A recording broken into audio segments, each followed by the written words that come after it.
Di tengah keterbatasan lahan dan ancaman perubahan iklim yang semakin nyata, membuat pemerintah Kota Makassar terus berupaya dalam penguatan di sektor pertanian. Salah satu langkah yang dilakukan yakni memperluas dukungan sarana produksi pertanian sekaligus mendorong pemanfaatan teknologi untuk meningkatkan produktivitas petani. Komitmen tersebut disampaikan Wali Kota Makassar, Munafri Arifuddin saat menghadiri musyawarah tani yang dilaksanakan oleh Dinas Perikanan dan Pertanian atau DP2 Kota Makassar di Kelurahan Barombong, Kecamatan Tamalete, Kamis 20 Agustus 2026. Wali Kota Makassar Munafri Arifuddin mengatakan, salah satu yang tengah dirancang pemerintah kota yakni pembangunan sejumlah greenhouse berbasis teknologi Internet of Things (IoT).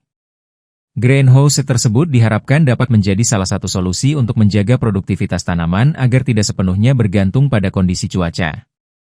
Selain itu, Wali Kota juga menekankan potensi peningkatan indeks pertanaman pada lahan sawah yang tersedia di Kota Makassar. Dia menyebut, lahan sekitar 20 hektare yang saat ini memasuki musim tanam kedua telah menunjukkan potensi produktivitas yang baik.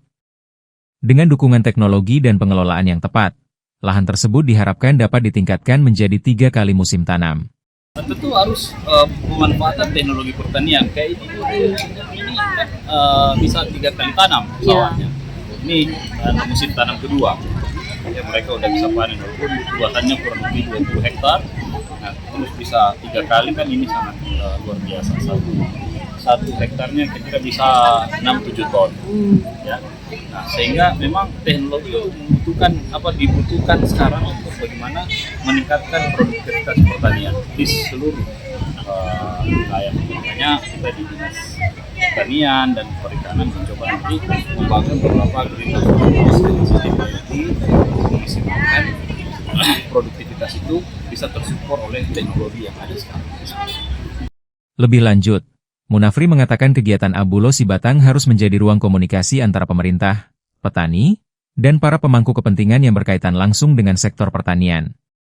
Miftahul Kalbi, Fajar TV melaporkan.